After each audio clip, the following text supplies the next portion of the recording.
21대 대통령 선거가 하루 앞으로 다가왔습니다. 민주당 이재명 후보와 국민의힘 김문수 후보는 각각 서울 여의도와 서울시청 앞 광장에서 마지막 유세에 나섰고, 개혁신당 이준석 후보는 대구 경북에서 지지를 호소했습니다. 강성 보수단체로 분류되는 리박스쿨의 댓글 조작 의혹에 대해 정치권 공방이 치열해지고 있습니다. 교육부는 리박스쿨 대표를 자문위원회에서 해촉하는 등 조치에 나섰습니다. 엿새 동안 파업이 이어졌던 창원 시내버스가 오늘 오후부터 정상 운행됐습니다. 창원 시내버스 노사는 임금 3% 인상과 정년 1년 연장 등 임단협을 전격 타결했고, 노조는 파업을 철회했습니다. 프로야구 NC다이노스가 지난주 연고지 이전 가능성을 시사하면서 큰 파장이 일고 있습니다. NC가 구단 정상화를 위해 창원시에 전한 요구사항은 무엇인지 취재했습니다.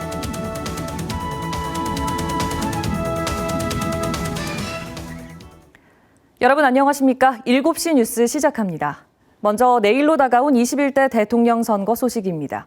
더불어민주당 이재명 후보는 오늘 서울과 수도권을 돌며 막판 지지를 호소했습니다. 이 후보는 당선이 된다면 가장 먼저 경제 상황 점검을 지시하겠다고 밝혔습니다. 첫 소식 방준원 기자의 보도입니다. 정치적 고향 경기 성남시를 찾은 더불어민주당 이재명 후보. 자신이 성남에서 이룬 것처럼 대한민국도 바꾸겠다며 지지를 호소했습니다. 당선 시 가장 먼저 경제 상황 점검을 지시할 거라고 밝혔습니다. 내란 극복은 너무 당연한 일이고, 그에 필요한 조치들은 당연히 돼갈 것이니까 지금 가장 주목해야 될 가장 심각한 문제는 민생 문제. 빈곤과 가난 때문에 생명을 포기하지 않는 나라를 만들겠다며 국민의 기본적인 삶을 책임지는 기본사회를 실현하겠다고 약속했습니다. 오늘 하루 서울과 경기를 차례로 찾은 이재명 후보는 여의도에서 마지막 거리 유세를 진행합니다. 계엄 해제와 윤석열 전 대통령 탄핵안이 통과된 곳임을 강조하면서 내란 종식을 위한 투표에 동참해달라고 강조할 예정입니다.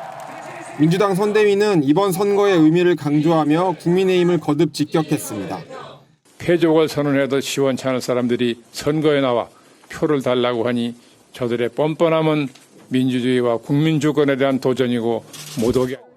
민주노동당 권영국 후보는 오늘 서울 해화역과 구의역 등 진보 정치의 상징적인 장소들을 차례로 찾았습니다. 장애인 이동권 시위 장소와 노동자 사망사고 현장, 여성 살해 사건 현장 등 장애인, 노동자, 여성을 조명하는 장소를 선정했습니다. 이어 서울 종로의 보신각에서 유세를 마무리할 예정입니다.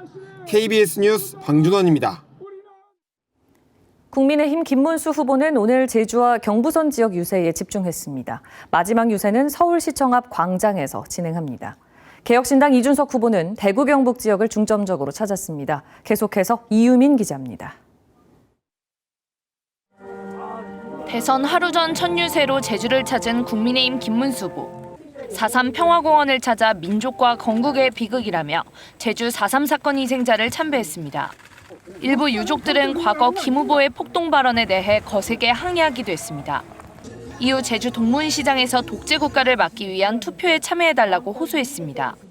나쁜 짓 안 하고 도박 안 하고 욕 안 하고 이렇게 똑바로 사는 사람이 대통령 가족이 돼야 안 되겠습니까, 여러분? 이어 경부선을 따라 서울까지 이어지는 전국 종단 유세에 나섰습니다. 김 후보는 부산역 유세에서 당 혁신을 약속하면서도 이준석 후보를 찍으면 이재명 후보만 도와주게 된다며 이준석 후보 견제에도 나섰습니다. 이후 동대구역 대전역을 거쳐 서울시청 앞 광장에서 마지막 유세를 펼칩니다. 마지막 유세에선 경선 후보들과 함께 원팀 통합정부를 강조할 예정입니다. 국민의힘은 이재명 후보가 공직선거법 사건 파기환송 전 대법원 내부 기류를 전해 들었다는 취지의 발언을 겨냥해 공세를 폈습니다. 헌법을 유린한 권력자의 범죄 자백이자 사법농단이라고 비판했습니다.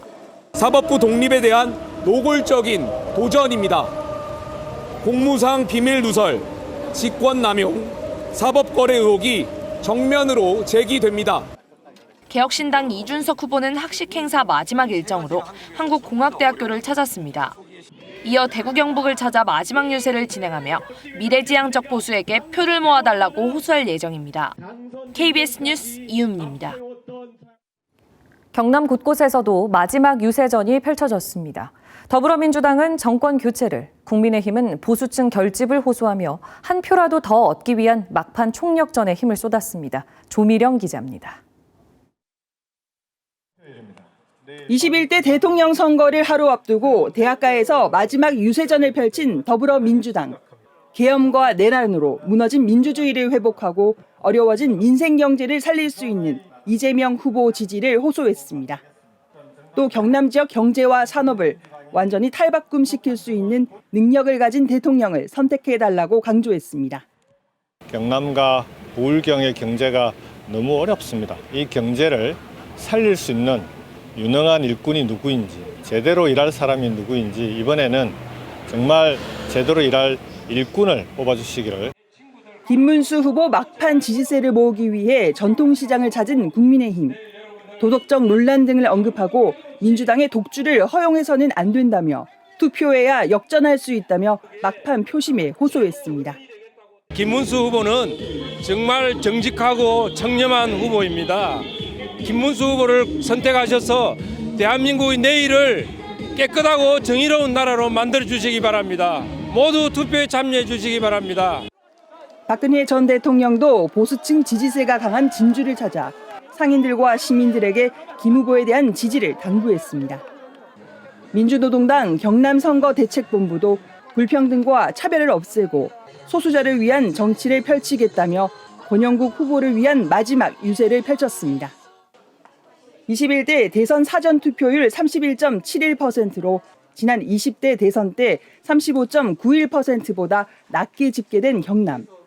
지난 20대 대선 투표율은 76.4%로 당시 민주당 이재명 후보 37.38%, 국민의힘 윤석열 후보 58.24%를 득표해 이번 대선에서 경남의 정치 지형에 변화가 있을지 관심이 쏠리고 있습니다. KBS 뉴스 조미령입니다. 선거 막판까지 네거티브 공세도 이어지고 있습니다. 민주당은 보수 성향 단체의 댓글 여론 조작 의혹을 거듭 제기하며 국민의힘 연관성 의혹까지 꺼내 들었습니다. 반면 국민의힘은 미국의 유명 투자자 짐 로저스 회장의 이재명 후보 지지는 사실 무근이라며 역공을 폈습니다. 이 소식은 김청윤 기자가 보도합니다. 민주주의 근간을 훼손하는 댓글 내란. 민주당은 리박스쿨 댓글 공작 의혹에 화력을 집중했습니다. 특히 리박스쿨이 늘봄 학교를 통해 초등학생들에게 뉴라이트 역사관을 주입하려 했다며 신속하고 철저한 수사를 촉구했습니다. 자격증을 딴 강사들은 전국 초등학교에 파견해 왜곡된 역사관을 주입하려는 계획을 세운 것으로 알려졌습니다. 리박스쿨과 국민의힘, 김문수 후보와의 연관성도 추궁했습니다. 특히 리박스쿨이 김 후보와 오랜 기간 인연을 이어온 정황이 확인됐다고 주장했습니다. 2020년 리박스쿨이 유튜브에 게재한 활동 보고 영상에 김문수 후보가 등장하고 리박스쿨 대표는 2018년부터 김 후보와 친분을 과시해왔다고 합니다. 국민의힘은 터무니없는 정치 공작이라고 반박했습니다. 당과 김문수 후보와는 전혀 관련이 없는 일이라고 선을 그으면서 어떤 댓글을 조작했는지 증거를 대라며 맞섰습니다. 드루킹 사건은 나중에 유죄받았잖아요. 본인들이 그 댓글 조작을 가지고 대통령 선거를 망가뜨려 놓고서 이거는 아무 증거가 없잖아요. 그러면서 세계 3대 투자자로 꼽히는 짐 로저스 회장의 이재명 후보 지지선언 논란을 끌어들이며 역공에 나섰습니다. 로저스 회장이 일부 언론에 이 후보를 지지한 적이 없다는 입장을 밝힌 것을 두고 대국민 사기극이라고 규정했습니다. 국제적 망신을 당하게 됐고 국제사회에서 대한민국의 신뢰가 추락됐습니다. 거의 국제사기 대선 후보, 보이스피싱 대선 후보라고. 지지 선언을 도모한 송경호 교수 등은 로저스 회장과의 메신저 내용을 공개하며 한국어의 지지를 의미하는 영어 단어가 여럿이라 혼선이 있었을 뿐 일상적 범주의 지지 선언은 사실이라고 재반박했습니다. KBS 뉴스 김청윤입니다. 보수 성향 교육단체 리박스쿨을 둘러싼 논란이 계속 이어지는 가운데 교육부가 리박스쿨 대표를 교육정책자문위원회에서 해촉했습니다. 또 관련 프로그램을 통해 현장에 투입된 강사들은 수업에서 배제될 것으로 보입니다. 계속해서 최광호 기자의 보도입니다. 댓글 공작 의혹을 받고 있는 보수 교육단체 리박스쿨. 서울 내 초등학교 10곳에 관련 프로그램의 제공이 확인된 가운데 정부가 리박스쿨 대표의 교육부 자문위원 자격을 해촉하고 관련 강사들도 수업에서 배제하기로 했습니다. 교육부는 정리의 브리핑을 통해 리박스쿨 의혹과 관련해 대표 손모 씨를 교육부 정책자문위원회에서 해촉했다고 밝혔습니다. 교육부는 손 씨가 정책자문위원 124명 가운데 한 명이었고 올해 초 워크숍 참석 등으로 활동해온 사실이 확인됐다고 밝혔습니다. 다만 손 씨를 위촉하던 당시엔 관련 논란을 알지 못했다면서 자문위원 자격도 어제자로 해촉했다고 설명했습니다. 해당 기관을 통해 투입된 강사들의 수업 지속 여부에 대해서는 강사들을 대체하는 것으로 논의 중이라고 밝혔습니다. 서울시 교육청도 별도 입장문을 내고 학교를 정치적으로 이용해 교육의 본질을 훼손한 사건이라며 강력한 유감을 표명한다고 밝혔습니다.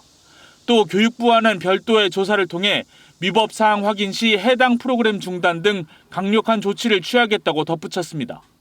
관련 고발장을 접수한 경찰 역시 어제 고발인 조사를 마무리했고 추가 자료를 받은 뒤 향후 신속하고 철저하게 수사를 진행할 예정이라고 밝혔습니다.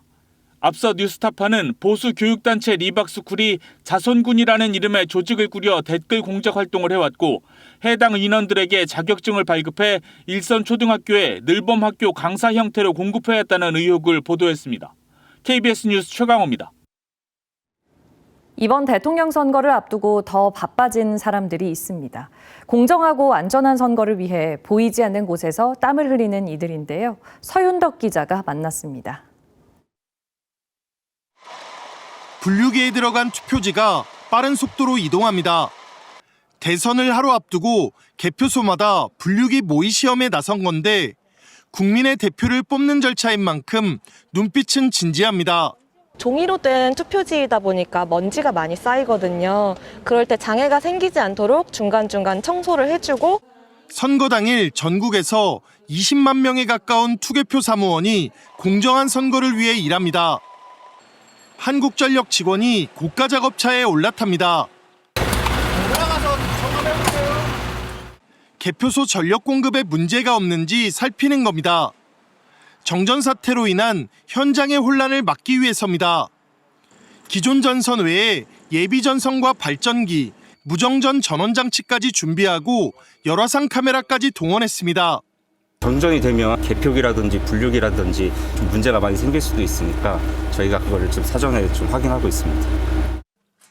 소방청은 전국 투개표소 14,000여 곳에 대한 화재 안전 점검을 마치고 경찰청은 선거 당일 가포 비상을 발령해 투표함 이송 등을 지원합니다. 이들의 땀이 녹아든 제21대 대선, 유권자의 선택만 남았습니다. KBS 뉴스 서윤덕입니다. 경남선거관리위원회는 21대 대선 사전투표 과정에서 이중투표를 시도한 혐의로 A씨를 고발했습니다. A씨는 지난달 29일 관외 사전투표를 하고도 본인의 주소지에 사전투표소를 찾아 이중투표를 시도한 혐의를 받고 있습니다. 선관위는 또 투표지를 훼손하고 불법 명함형 인쇄물로 선거운동을 한 혐의로 2명을 고발했습니다. 창원 시내버스 노조의 파업이 오늘 오후 끝이 났습니다. 역대 가장 긴 엿새간의 파업으로 시민 불편이 컸는데요. 노사는 임금 3% 인상과 정년 1년 연장 등에 합의했습니다. 보도에 최진석 기자입니다. 창원 외곽 지역 아파트 단지 앞에 버스 정류장입니다. 시내버스 파업으로 버스가 한 대도 정차하지 않습니다. 뇌성마비를 앓는 최강균 씨는 버스를 타는 게 불가능에 가까워 출근할 때 택시를 자주 부릅니다. 생활이 자체가 안 된다고 봅니다. 여기 와이프는 이거 일주일 때밖에 못 나가고 있습니다. 전세버스와 임차 택시 운행에도 버스 운행률은 평소의 20%대까지 낮아져 시민들의 불편이 잇따랐습니다. 창원시가 매년 800억 원이 넘는 세금을 투입하는 준공영제임에도 파업은 역대 최장 기간인 엿새 동안 이어졌습니다. 창원 시내버스 노사가 파업 엿새 만에 임금 단체 협상을 타결했습니다. 노사는 임금을 3% 인상하고 정년을 만 64세로 1년 연장하기로 합의했습니다. 또 출산 장려금과 특별 안전운전 수당도 지급하기로 결정했습니다.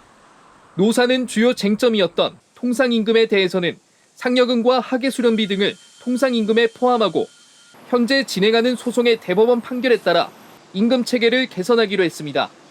창원 시내버스 노사의 임단협 타결에 따라 시내버스는 각 노선에 투입돼 순차적으로 정상 운행합니다.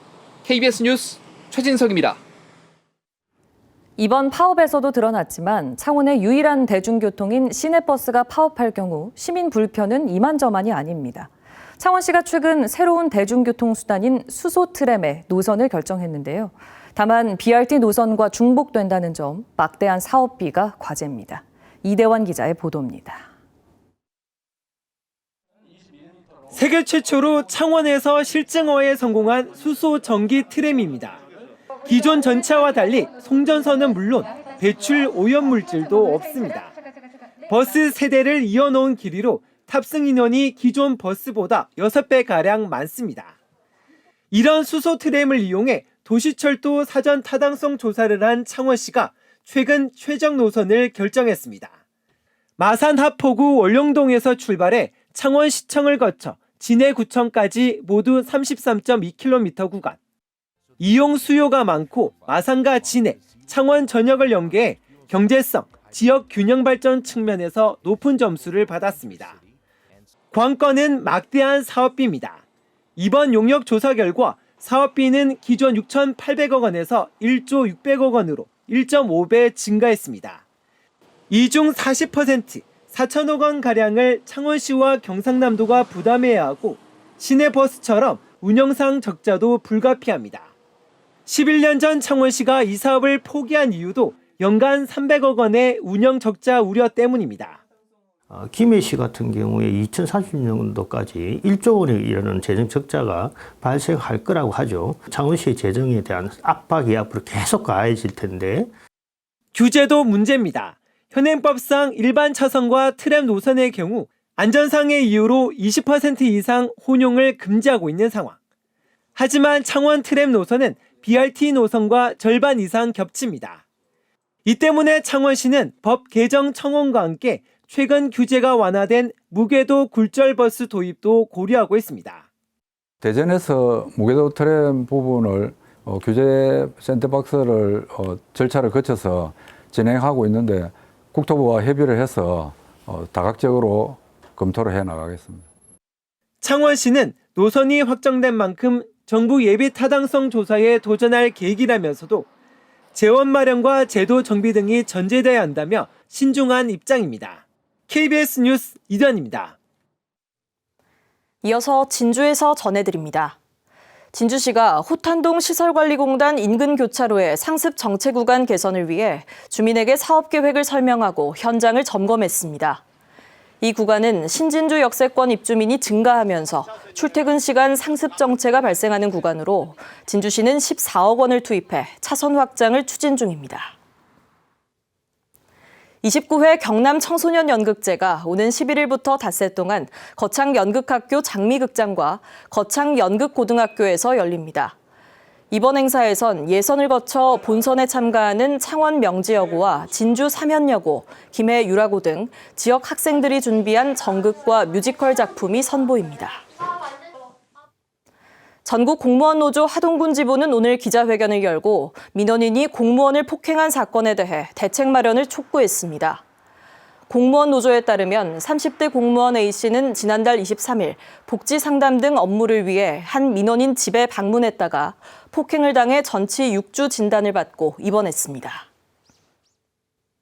산청군이 한국국토정보공사 산청지사와 오는 10월까지 찾아가는 지적 민원 상담실을 운영합니다. 국토정보공사는 한 달에 2번씩 산청 읍면사무소에서 지적 측량과 조상 땅 찾기 등을 지원하고 현장에서 해결하기 어려운 민원은 처리 결과를 차후 통지할 계획입니다. 지금까지 진주에서 전해드렸습니다. 프로야구 NC다이노스가 연고지 이전 가능성을 시사하면서 지역사회에 큰 파장이 일고 있습니다. NC는 창원시에 여러 요구사항을 전했고 모든 가능성을 열어두겠다는 엄포도 내놨는데요. 과연 어떤 요구들이 제안됐는지 이형관 기자가 취재했습니다. 관중 사망사고 이후 2달여 만에 창원 NC파크에 복귀한 날, 연고지 이전 가능성을 밝힌 프로야구 NC다이노스. 누적돼 온 불합리한 대우에 이번 사고까지 겹치면서 구단 생존이 위협받았다는 겁니다. NC는 창원시의 모든 가능성을 검토하겠다며 구체적인 요구사항을 전했습니다. 그런 것들을 저희는 매우 구체적으로 제시해 주실 것을 요청을 드렸고, 저희가 생각할 때는 너무 무리한 요구는 아니지 않은가라는 생각을 하고 있습니다. NC가 제안한 주요 요구는 크게 세 가지로 알려졌습니다. 첫째는 운영 지원. 사고 이후 원전 경기를 다니며 발생한 손실 40여억 원의 일부를 시가 보전해달라는 겁니다. 또 NC와 시가 함께 부담해온 창원 NC파크 시설물 유지관리 책임을 사실상 시가 전적으로 맡아달라는 요구도 전달한 것으로 전해졌습니다. 모기업 NC소프트의 경영 악화로 구단 지원이 줄면서 시 재정 협조가 불가피하다는 입장으로 풀이됩니다. 창원 NC파크 교통 여건 개선도 요구했습니다. 야구팬 편의를 위해 시가 한국철도공사와 협의해 마산역 KTX 마지막 열차 시각을 밤 10시 이후로 늦춰달라는 겁니다. 경기 이래 창원 주요 지역과 NC파크를 오가는 셔틀버스 운행도 제한했습니다. 이 밖에 노후 전광판과 관중석 등 마산 야구장 전반에 대한 개선이 필요하다는 요구도 담긴 것으로 전해졌습니다. 창원시 관계자는 NC 측 요구와 관련한 법적 쟁점과 행정 절차를 내부 검토 중이라고 밝혔습니다. KBO 또한 이번 사안을 예의주시하겠다고 밝힌 가운데 향후 창원시 대응에 관심이 쏠리고 있습니다. KBS 뉴스 이형관입니다. 지난 주말 서울 지하철 5호선 전동차 안에서 방화로 화재를 일으킨 60대 남성 원모 씨가 오늘 오후 구속됐습니다. 원 씨는 경찰 조사 과정에서 이혼 소송 결과에 불만을 가져 범행을 저질렀다고 진술했습니다. 배지현 기자입니다.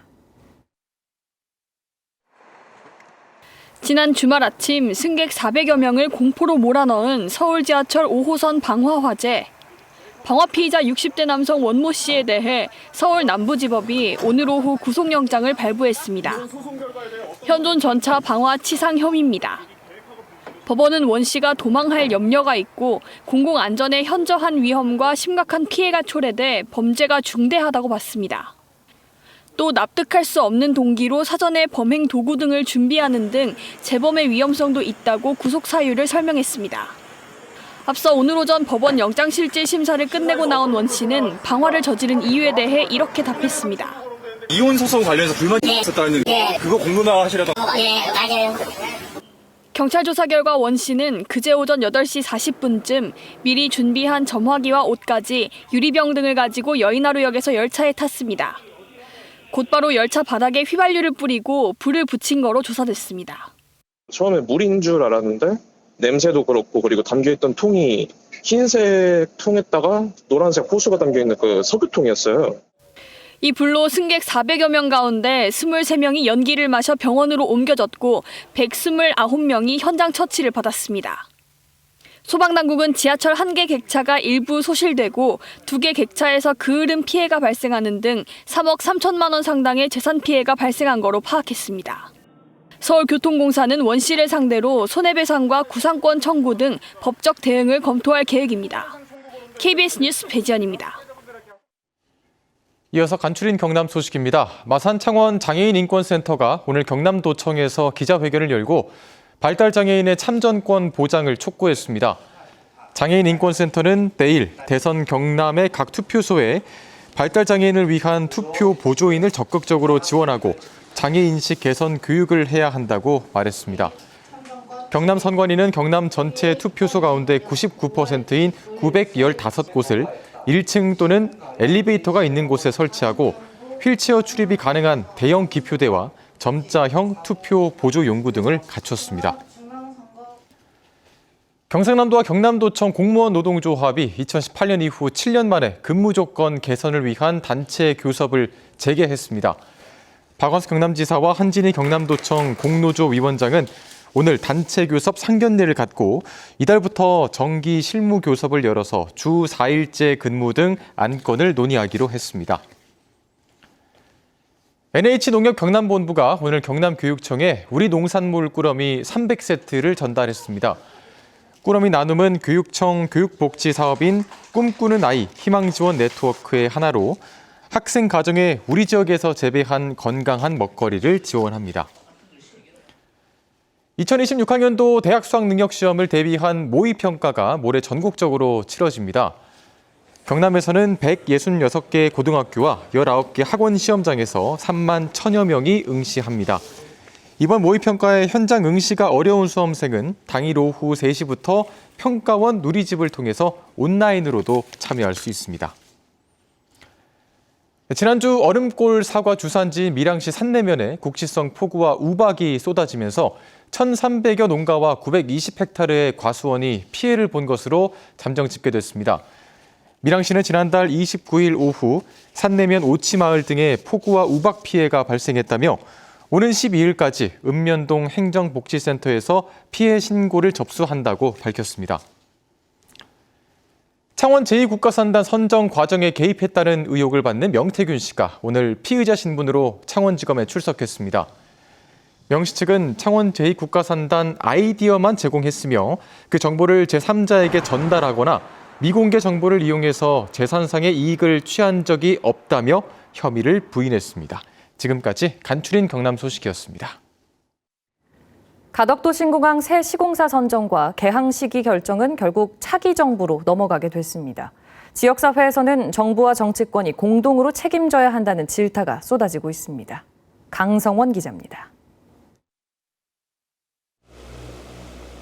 당초 정부가 약속한 가덕도 신공항 개항 시기는 2029년 말, 조기 개항까지 남은 시간은 54개월에 불과합니다. 엎친 데 덮친 격, 4차례 유찰 끝에 선정한 시공사 현대건설마저 손을 떼겠다고 선언한 상황. 지역 시민단체는 현대건설의 공사 불참은 무책임한 처사라며 국가계약법상 감점을 받아야 한다고 주장했습니다.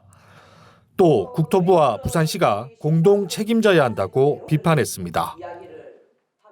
정말 모든 국책 사업에서 배제를 해야 될 정도로 강력하게 좀 규제를 해 주실 것을 저희들은 요청드립니다. 정치권도 막판 표심을 고려해 지역 민심 달래기에 나섰습니다. 국민의힘은 성공적인 완공을 위해 모든 노력을 다하겠다는 입장이고, 가덕도 신공항의 신속한 건설을 통해 부산을 글로벌 금융산업의 중심지로 도약시키고, 더불어민주당은 민주당이 시작한 신공항 사업, 민주당이 책임 있게 추진하겠다고 밝혔습니다.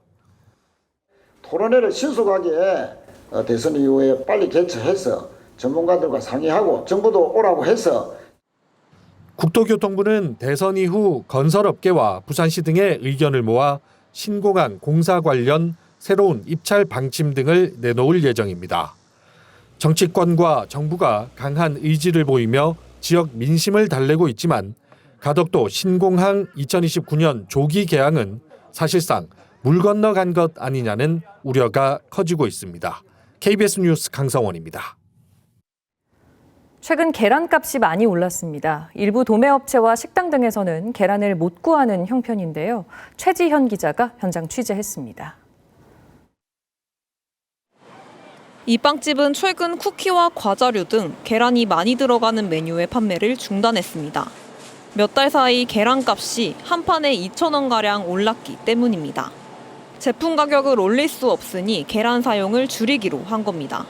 100원, 200원이라도 올릴 수 있으면 올려볼까라고 생각을 하지만 솔직히 쉽지는 않아요. 저희가 다 떠안아야 되는 부분이죠. 금액을 못 올리는 만큼 저희 이익이 좀 주는 거니까. 계란 도매업체 창고. 계란으로 채워져야 할 공간에 빈 껍데기가 겹겹이 쌓여 있습니다. 계란 구매하는 게 좀 많이 힘들더라고요. 윗돈을 주고서라도 일단 사방팔방에 다 전화를 해가지고 일단 구해오는 실정이거든요. 계란값이 올랐지만 팔 물건도 없어 오히려 매출이 줄었습니다. 3월 대비 저희 4월 매출이 한 30% 정도 줄었습니다. 비싸다고 하시는 분들은 이제 안 오시는 분도 계시고. 계란 가격은 지난 3월 이후 2달 만에 도매 가격은 15% 가까이, 소매 가격은 10% 가까이 올랐습니다. 농가들은 조류 인플루엔자, AI 등 질병의 영향에다 알을 낳는 닭을 바꾸는 시기가 겹쳐 생산량이 줄었다고 설명합니다. 실제 4월 마지막 주 계란 생산량을 비교하면 1년 전보다 8%가량 줄었습니다. 문제는 닭들이 취약한 여름철 폭염과 AI 등이 맞물려 계란값 상승이 당분간 이어질 수 있다는 겁니다. 정부는 계란 산지 가격이 급등할 만한 뚜렷한 원인이 없다고 보고 담합 등의 가능성이 있는지 살펴보고 있습니다. KBS 뉴스 최지연입니다. 전문대인 거창대 남해대와 통합을 전제로 글로컬 대학에 선정된 국립창원대. 하지만 서로 다른 학사제가 통합의 걸림돌이었는데요. 최근 교육부가 고등교육 혁신 특화 지역에 지방대학 맞춤형 규제 특례를 적용하면서 통합의 길이 열렸다고 합니다. 오늘 이슈대담에서는 국립창원대 교학부총장인 조영태 교수 모시고 자세한 얘기 나눠보는 시간 마련했습니다. 어서 오십시오. 네, 반갑습니다. 네, 국립창원대학교와 도립거창남해대학교가 2026년 통합이 확정됐다고요? 네, 지난 5월 29일에 교육부로부터 통합 승인 공문을 저희가 받았고요.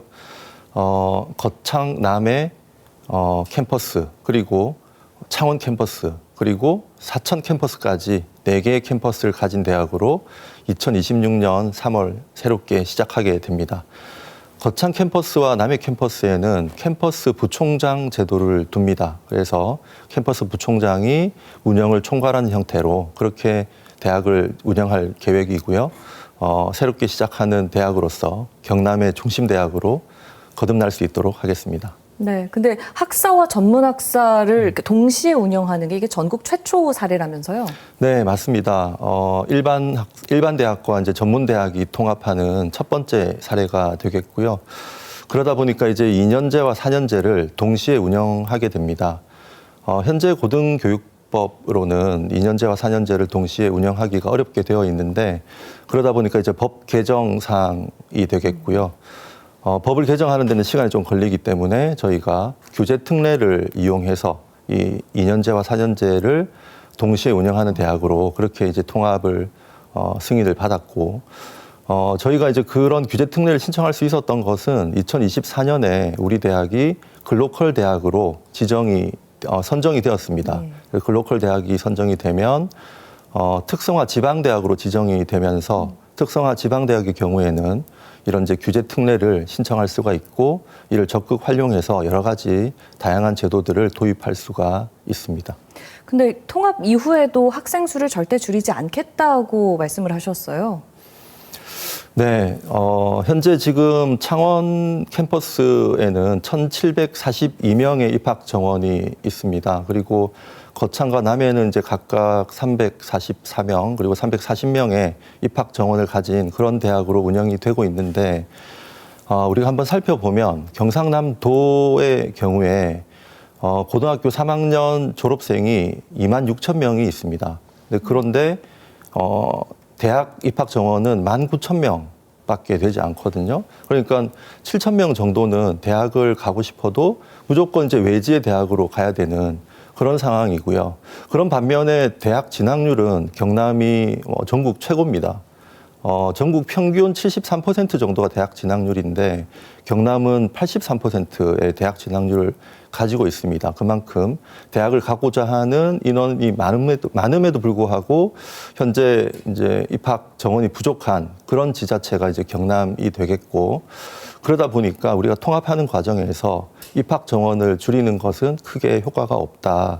대신에 입학 정원을 줄이지 않는 대신에 특성화를 통해서 각 캠퍼스에 필요한, 지역에 필요한 그런 인재를 양성하는 대학으로 나아가자. 이게 이제 저희 기조가 되겠습니다. 근데 이제 사실은 지역에서는 통합에 대해서 우려의 목소리가 있었지 않습니까? 앞으로 창원, 거창, 남해 그리고 사천 캠퍼스까지 각각 어떻게 운영이 되는 건가요? 일단 창원 캠퍼스 같은 경우에는 저희가 연구중심 대학의 모토를 걸고 새롭게 거듭나려고 합니다. 지역에 필요한 고급 인재를 양성하는 그런 캠퍼스, 이제 창원 캠퍼스가 되겠고요. 그 다음에 거창과 남해 캠퍼스 경우에는 첨단 방위, 그다음 원자력 발전, 그리고 스마트 제조 분야에 맞는 기능 인재를 양성하는 그런 캠퍼스로 거듭날 계획입니다. 새로운 특성화 모델을 저희가 찾은 것이고요. 뿐만 아니라 이제 거창 캠퍼스 같은 경우에는 기존에 잘하고 있는 분야로, 예를 들면은 이제 항로와 휴먼 케어 분야, 그리고 남해 캠퍼스 같은 경우에는 관광 융합 분야, 그런 이제 분야들이 기존에 잘하고 있는 분야이기 때문에 그 분야에 대한 특성화도 계속 유지를 해서 특성화시켜 나갈 계획이고요. 그다음에 이제 2년제와 4년제를 동시에 운영하는 그런 대학으로 새롭게 나가기 위해서는 새로운 제도가 필요합니다. 그래서 저희는 이제 브릿지 학기, 이음 학기인데 이제 그 2년제와 4년제를 서로 이어주는 그런 개념입니다. 이 브릿지 학기 제도를 도입을 해서 2년제로 입학한 학생이 계속 학업을 이어나가고 싶다. 그러면은 이 브릿지 학기를 통해서 4년제로 자연스럽게 전환이 될 수 있도록 하는 그런 완전히 새로운 제도입니다. 이런 제도를 다리를 연결해 주는 거군요. 그렇죠. 그럼으로써 이제 이 학생들이 기능 인력에서 또 다른 융합 인재로 거듭날 수 있도록 하는 그런 제도를 저희가 만들려고 하고 있습니다. 네, 시간이 이제 얼마 남지 않아서요. 세대학의 통합 어떤 의미가 있다고 생각하십니까?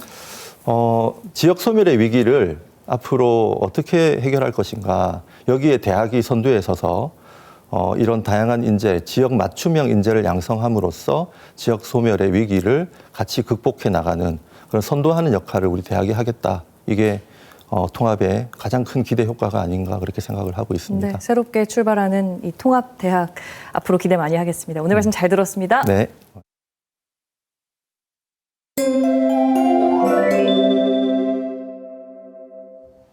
(6월의) 첫 번째 월요일인 오늘 경남 곳곳에 비가 내리고 있습니다.